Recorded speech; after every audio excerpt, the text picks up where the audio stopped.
Greetings, it is I, Countess Naravan Dracovin, your Lord Emperor here at the Dracovin Empire, and welcome. If you're, of course, joining me live, thank you for joining me up on Twitch. If you're joining me on YouTube later on, hi YouTube, how's it going? I hope you're also enjoying our show here. So remember to do all those things, check them out, give all support here, because, I'm going to throw that shout out right now. Following on Twitch, subscribing, liking, ringing the bell, and leaving a comment for the day, for both of you, those are on YouTube, is have you played as Suli before? One of the Geniekin, who's touched by at least 2, up to 4 elements. As there are sirens in my background that I thought were gone. Just started again. I'll take a drink while the sirens go, everybody. Water. We need it to survive.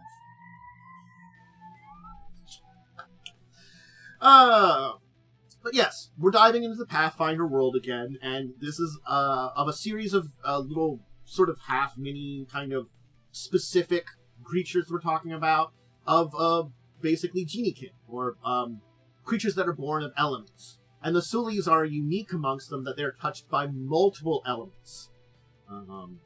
So, yeah, they are a little bit more unique than others.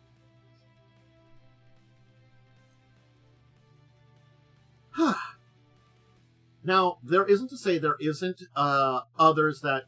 There's something else here that does exist. Because they are... I'll have to explain it too, because there is also another being that tends to be related to this one that is different still. So we'll just keep that in mind. Let's talk about the books that you would use. I'll give the recommendation books. That's always a fun one to start out with, and it's a good one to show off. We start with the Quadria book. It introduces a number of elemental bloods, including the Sulis here. Inner Sea Race is a good one that expands upon it, first edition, and Blood of the Elementals, eventually into the Advanced Race Guide. All of these here will give you a basic idea of some information, many of the mechanics and stuff too. When we get into second edition, the Lost Omens Ancestry Guide goes over it. So that would be your place to look for information in the Lost Omens Guide. Alright, let's talk about the Suli. Because, again, they're touched by 2 to 4 elements. They possess a considerable power over the elements.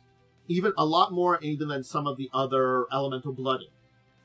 They can enshroud their arms in acid, ice, electric, fire. They're considered blessed for their genie heritage, especially amongst humans of Quadria. So the thing is, amongst the Geniekin, Suli are considered blessed. Often. Because they have this multiple elements in a way. They are the most human-like of all the Geniekin. They look pretty much like any other children. They're as tall or beautiful as many members of the mortal parents' race as adults. They do stand out for their vibrant eyes, brilliant bronze skin, and the charm and intensity of their heritage. When it comes to becoming adventurers, many of them seek out alchemists and wizards that focus on creations of combinations of elements, because their multi-elemental nature kind of portrays to that. Some pursue callings like bards that combine martial and magical capabilities.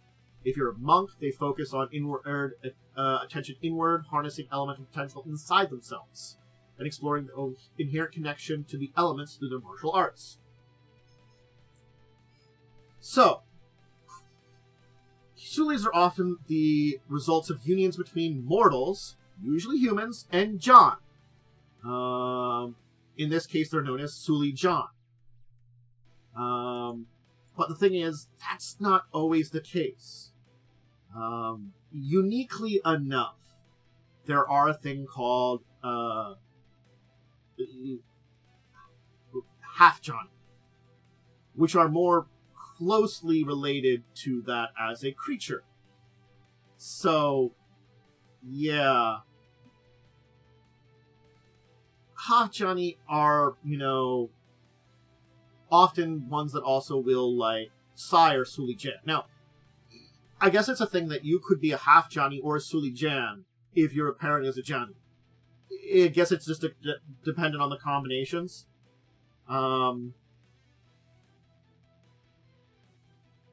So that's a very unique part of the entire thing.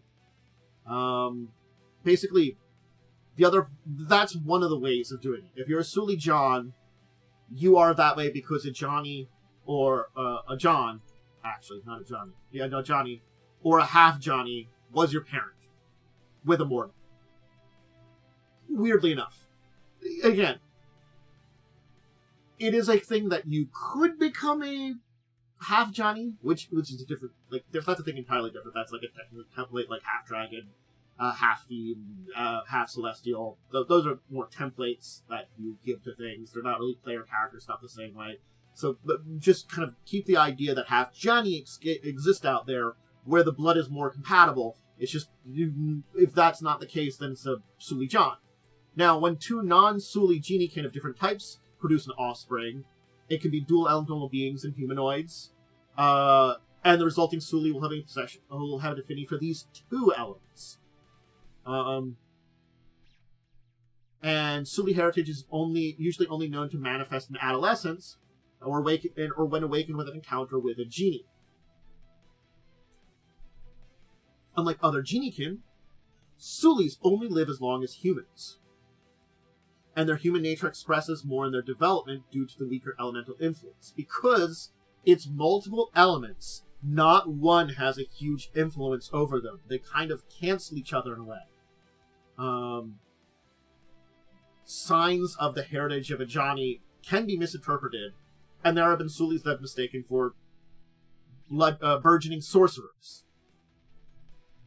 Interestingly enough. There's no Suli there. Sulis tend to be boastful, arrogant, consider bragging a cultural institution. They boast about their accomplishments to their friends, family, seek to be remembered for centuries. They're competitive, stubborn, leading to very explosive interactions. They tend to be friendly with halflings. They have a mutual hatred of slavery. Humans and half-elves are considered to be friends, because Sulis often pass as them in hostile lands.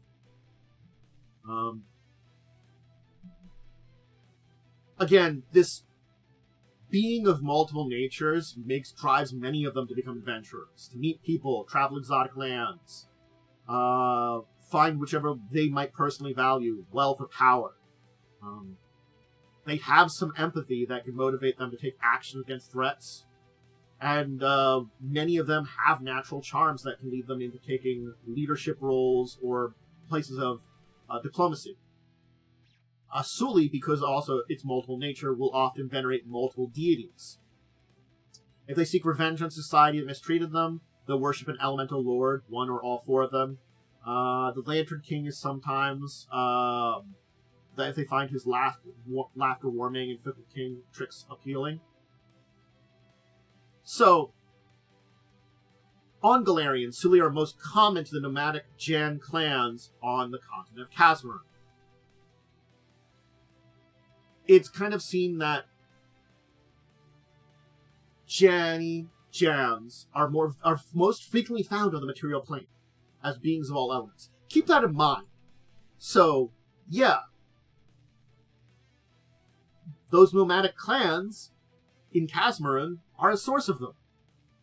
The Jan value self-promotion and encourage their offspring to brag about their achievements. And because, again, they're born normally to this here,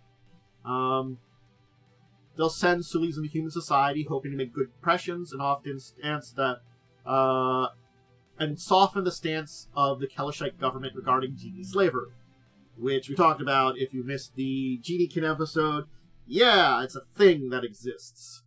So, while there is this entire, mistreatment of genies, especially with the Kelishite government in Kazmaran, certainly natural Jannies who are nomads and kind of natural upon the material plane, giving their kin actually a better position in a lot of places. The elemental wizards, alchemists, in places like Thuvia, will seek to internalize element forces to give birth to Sulis. So that's the thing that they try to do. So Elemental will try to put all four elements into their bodies. Again, this is a thing related to Geniekins and some of them that are born because of people that infuse themselves with elemental powers. In this case, infusing themselves with all four, convert to a genie. In Marab, Sulis are prized for their connection to four elements, and Suli alchemists often have a knack for element-infused creations. So yes. Which is another part. Marab's one of the places in Thuth. But yeah, I mean, that's... I'm missing. I missed that I didn't pop up over here.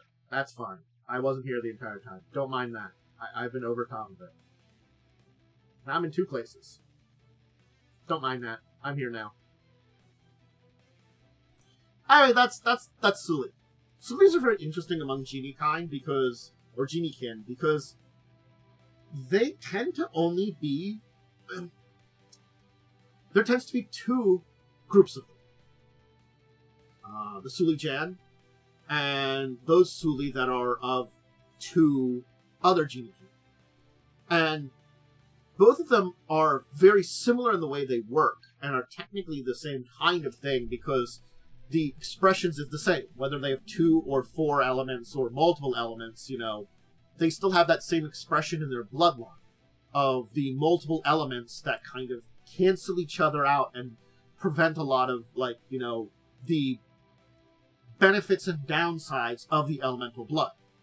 It fights it in their nature and keeps them mostly human, or mortal, if they are not human-born.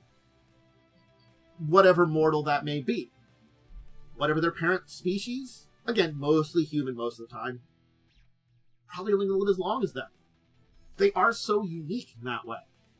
And you can kind of take both of them separately, but they are very similar to them. Because the Suli Jan, they're probably born to the Sulis of Casmer. It could be a half Jenny. It could just be a normal Jenny. I told you, that's a weird thing. You could have both be your parent. Both be possibly a parent. It's just very interesting, the nature of their existence and stuff like that. And in the content like Casmer and dealing with things like Kelishite and the Kelishite's mistreatment of genies in general, the Jani are probably treated the nicest. Think about that in Quadria, they're considered blessed, while most of the other Geniekin are looked down upon. Suli are in a unique situation, a unique place when it comes to Geniekin, to make a difference for their, honestly, fellow elemental bloodlines. And I would hope that they would, as, this kind of interesting expression of the elements. Unique. Possibly make things better in certain areas of the world. And other areas of the world where they come into being because of ritual, or perhaps they're being, honestly, Johnny in another place. Johnny aren't only in Castle, they're just mainly there. Just find a little piece, become a Suli, and figure it out later on. I think that's it for today, for that one. Remember all that liking, subscribing stuff I mentioned earlier. The comment still stands. Have you played Suli? If you're looking for a schedule for more tabletop-related stuff, make sure to check me out on Tuesdays, Thursdays, and Fridays live on twitch.tv/Dracovin at EST times between 1 and 2, sometimes earlier, sometimes later, depending on life schedule. That's usually the Tuesdays, Thursday time period. Thursdays is usually Pathfinder stuff if you want to see that. And Saturdays around 11 o'clock in the morning, 11 p.m. EST. Then at 9 p.m. EST on Wednesdays, I have a Pathfinder First Edition live play, The Crimson Queen. Check that out. Always fun. There's a Suli character in it.